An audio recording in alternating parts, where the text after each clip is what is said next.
सदगुरु श्री कबीर साहेब जय। विश्व वंदनीय संत सम्राट बंदी छोर सदगुरु श्री कबीर साहब जी, मेरे हृदय मंदिर के आराध्य परम पूज्य गुरुदेव जी, पूजा के योग सभी संत समाज, चरण कमलों में सिर झुका के तेरा बार बंदी करता हूँ। बोलिए श्री सदगुरुदेव की जय। सदगुरु श्री कबीर साहब जी सबके हित की सोचते थे। कोई भी हो, तो गरीब हो चाहे अमीर हो, राजा हो या रंक हो, स्त्री हो या पुरुष हो, रोगी हो या निरोगी हो, सबके हित चिंतक थे। बड़े अच्छे विचारमान पवित्र भाव वाले संत थे बंदी छोर सदगुरु श्री कबीर साहब जी। और साहब ने सत्य न्याय निर्णय का ही उपदेश दिया। किसी को भी जीवन में धोखा नहीं दिया, क्योंकि धोखेबाज सदगुरुदेव थे भी नहीं। और धोखा देते तो देते क्यों, किसके लिए? ये कोई उनके अंदर ऐसा भाव भी नहीं था। और पवित्र विचार, एक तो निर्मल भाव था। सदगुरुदेव ने कहा है कि ये संसारी लोग धोखे में भूले हुए, बिना हाथ और बिना पांव का दीना देव बनाए, पेट पीठ वाके कछ नाही, ताको खोज न जाए। कहते हैं उस परमात्मा के हाथ भी नहीं है, पांव भी नहीं है, उसका पेट भी नहीं, पीठ भी नहीं है, और उसको खोजने जा रहे हैं। सज्जनों, मायावी गुरुवा लोगों ने देखो कैसी कल्पना की है। उसके हाथ भी नहीं है, उसके पैर भी नहीं है, उसका रूप भी नहीं है। हे भक्तों, उसको कुछ कहते ही नहीं बनता। उसी का बनाया हुआ सारा जहान है, संपूर्ण जगत की रचना उसी ने की है। ऐसा मायावी गुरुवा लोग बोलते हैं। अब बताओ, कहीं कहीं रूपरेखा के बिना स्वप्न होता है? रूपरेखा के बिना स्वप्न नहीं होता। और बिना सेवा भाव के कहीं कर्तव्य होता है? सज्जनों, यह वेद वाणी मिथ्या, असंभव है, असत्य है, धोखा है।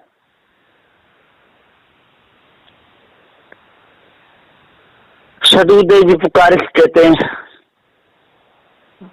हाथ न लगी हो वहां कोई सौदा खरीदने जाएगा? बिना बाजार के ग्राहकों के कहीं व्यापार, बिना बाजार के ग्राहक कहाँ जाएंगे? बाजार है ना।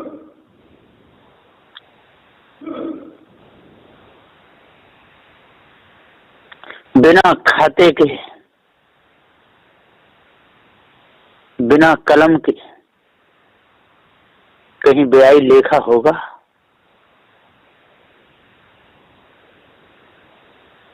कभी नहीं हो सकता। देखो इन लोगों की कैसी चाल है, बिना हाथ पैरों का परमात्मा बनाते हैं, बताते हैं। इतना ही नहीं, उसका न पेट है न पीठ है, उसके पेट पीठ कुछ भी नहीं है। देखो, बिना बुद्धि के लोग उसे खोज भी रहे। काशी, मथुरा, हरिद्वार, गोकुल, महावन, वृंदावन, जाने कहां कहां जाकर सिर पटक रहे हैं बिना पारक के। इसलिए ही तो कहा है कि संसार के मिथ्या प्रपंच में कुछ भी सार नहीं है। बड़ी विचित्र माया है इन लोगों की, उसका रूप भी नहीं है। हे भक्तों, उसको कुछ कहते ही नहीं बनता। उसी का बनाया हुआ सारा जहान है, संपूर्ण जगत की रचना उसी ने की है। ऐसा मायावी गुरबा लोग बोलते हैं। अब बताओ, कहीं रूपरेखा के बिना स्वप्न होता है? कहीं नहीं होता। और बिना सेवा भाव के कहीं कर्तव्य होता है? सज्जनों, यह देव, यह वेदवाणी मिथ्या संभव है, धोखा है। हाथ न लगी हो वहां कोई सौदा खरीदने जाएगा? बिना बाजार के ग्राहकों के कहीं व्यापार होंगे? ये सब बेकार की बातें हैं। बिना बाजार के कहीं व्यापार नहीं होता। बाजार के बिना ग्राहकों के कहीं व्यापार, ये सब बेकार की बातें हैं। सारा संसार इन्हीं बेढंगी बातों में भूला हुआ है। टेढ़े बेढ़े चले रात दिन, काम न करते अच्छा। सत्य बात को ना ही मानत, ना करें किसी की रक्षा, तो बिल्कुल नहीं करते। टेढ़े बेढ़े काम करते हैं, धोखे में फंसे रहते हैं। सज्जनों, इस संसार में जितने बड़े बड़े कहलाने वाले हुए, वे सब चतुराई कर करके मर गए। टेढ़े बेढ़े काम करते रहे, अच्छा काम एक भी नहीं किए। बकरी बकरों को काटने मारने का विधान चला दिए। मुसलमानों में हलाल करने का विधान चला दिए। स्त्रियों के साथ नियोग करने का विधान चला दिए। हलाला करने का विधान चला दिया। लिंग की खाल काटने का विधान चला दिया। उसे खतना कहते हैं। चोटी रखने का, जनेऊ डालने का, ये सारे बेढंगे विधान चलाए। सत्य बात कहो तो सत्य बात कहो तो मानते नहीं, ना करें किसी की रक्षा। इसलिए ही तो कहा गया है कि मिथ्या प्रपंचों में कुछ भी सार नहीं है। धोखा ही धोखा है। ये सारे संसार के लोग और बड़े बेढंगे लोग हैं। ब्राह्मण देखा, क्षत्रिय देखा, वैश्य शूद्र सब देख लिए। शेख भी देखा, सैयद देखा, मुगल पठान सब देख लिए। सब देख लिए। हे साथियों, ब्राह्मणों की चाल भी बड़ी बेढंगी है।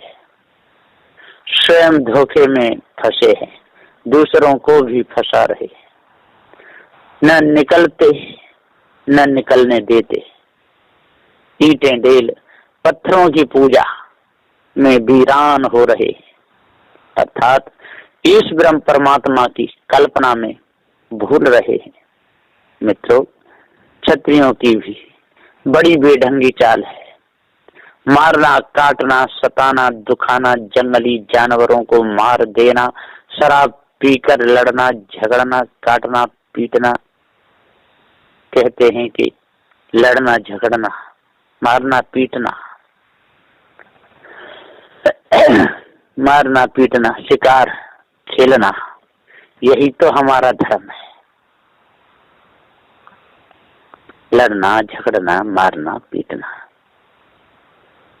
कहते हैं कि लड़ना झगड़ना, मारना पीटना, शिकार खेलना, यही हमारा धर्म है। इस प्रकार इन सब की मत बिगड़ी हुई है भाइयों। वैश्य भी बड़े बेढंगे होते हैं। देना कितना, बताना कितना, 1000 के 2000 ले लेना, मांगने पर कहना आप चिंता मत करो, हमारे रहते रहते क्यों परेशान होते हो, कितना सामान चाहिए ले जाना, देते रहना धीरे धीरे। ऐसा बोल के सौदा दे देते हैं और 1 के 20 जोड़ते हैं, ब्याज पर ब्याज लगाकर 4 गुना ले लेते हैं। गरीबों के खून को चूस लेते हैं। ऐसा बेढंगा हाल है वैश्यों का। बड़े सेठ बन के बैठे, बंदियों शूद्र कहलाने वाले लोग भी न्याय निर्णय की बात को नहीं मानते।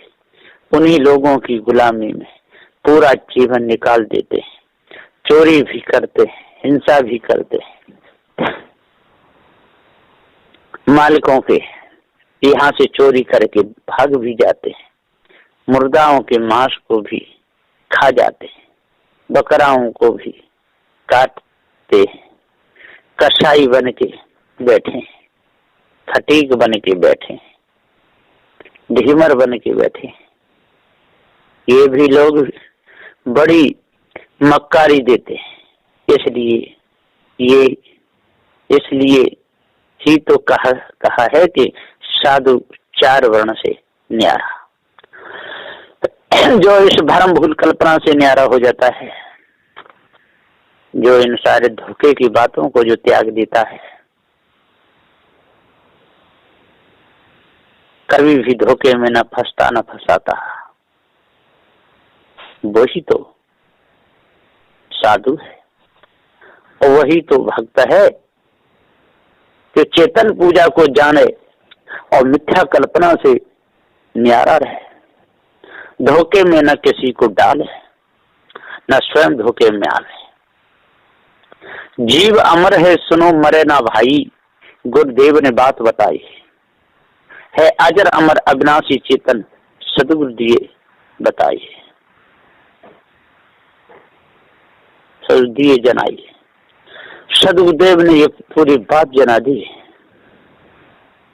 कोई कसर नहीं छोड़ी गुरुदेव ने।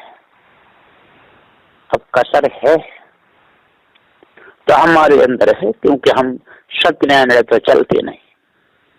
भाइयों, जीव अमर है, कभी मरता नहीं। यह बात पारखी गुरुदेव ने बताई।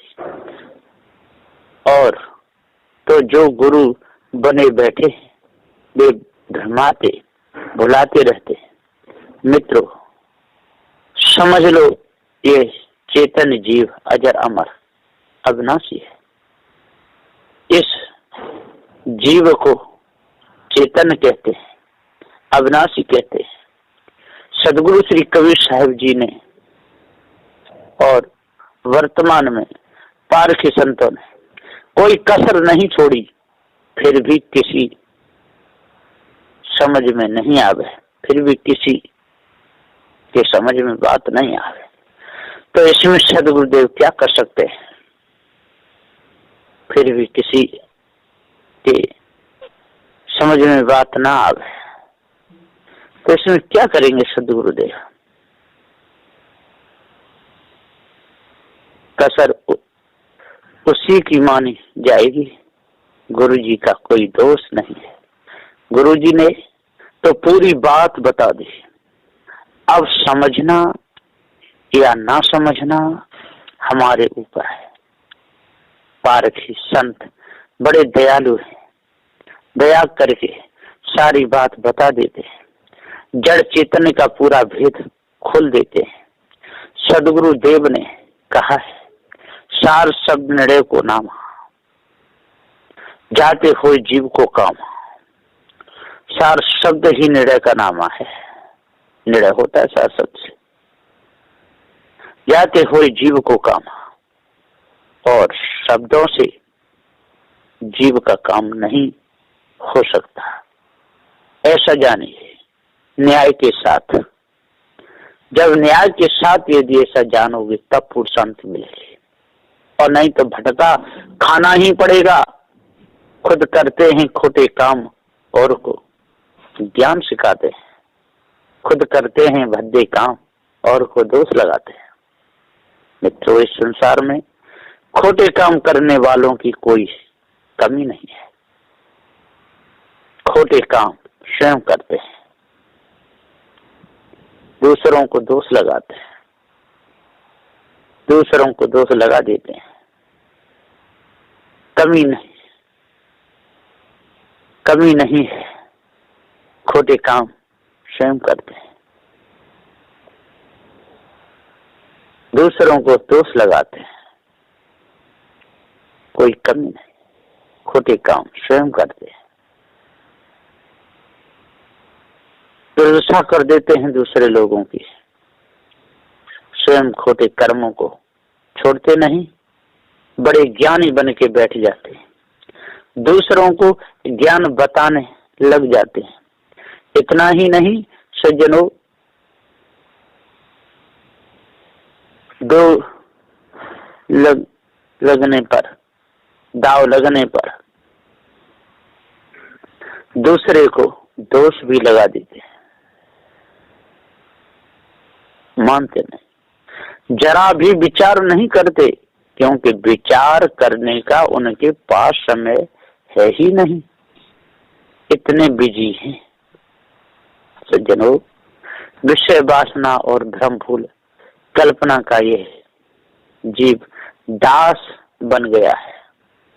अब बताओ, पार ज्ञान कहाँ से होगा? कभी नहीं होगा। इसलिए ही तो कहा है कि संसार के मिथ्या प्रपंचों में जरा भी सार नहीं है, ऐसा जाने विवेक और विचार के साथ। जब विवेक और विचार के साथ में यदि आप सही जान लोगे और जड़ चेतन का आपको पूरा ज्ञान हो जाएगा, फिर तो न माया भी गुरुवा लोग फंसा सकते हैं, और न संसार में जितने ये भूत चुड़ैल हैं तो मानने वाले विषय वासना में फंसे हुए लोग कुछ भी नहीं बिगाड़ सकते। इसलिए जल्दी से जल्दी हम जड़ चेतन के भेद को जाने और पार की संतों की शरण में लग करके और इन ब्राह्मण क्षत्रिय व शूद्रों की कल्पना से, शेख सैयद मुगल पठानों के जाल से हम जल्दी से जल्दी बचें। और जब तक हम इन लोगों के जाल से नहीं बचेंगे, इनके जालों में फंसे रहेंगे, जिनके जालों में भूले रहेंगे, अटके भटके लटके रहेंगे, 4 विचौ 7 18 प्राणों को ही सत्य मानते रहेंगे, तोरे तंजी जमूर फुरकान को ही सत्य मानते रहेंगे, शेख सैयद मुगल पठानों के जाल से जब तक हम नहीं निकलेंगे तब तक हमको सत्य न्याय निर्णय का पूरा बोध हो ही नहीं सकता है। क्योंकि सारा संसार तो अटकाने भटकाने लटकाने वाला है, सारा संसार जो अटक भटक में जाता है। और जब तक अटक भटक हमारे अंदर से नहीं मिटेगी, जब तक हमारा मन पूरा शुद्ध नहीं होगा, जब तक जड़ चेतन के भेद को हम अच्छे प्रकार से नहीं जानेंगे, और तब तक हम इन झूठी मानंदियों में मौज लेते रहेंगे, और गुरुजनों की बात को तो मानने का कोई सवाल है ही नहीं। क्यों मानेंगे? क्योंकि उनसे मिलेगा क्या? तो चोरी करेंगे तो धन मिल जाएगा, है ना। इस पशु को मारेंगे तो मांस खाने को मिलेगा, और गुरुजनों को पास में क्या मिलेगा? ये तो सूखा वैसा ही ज्ञान देते। इस प्रकार से ये बेढंगे लोग और सत्य बात को नहीं मानते, धोखे में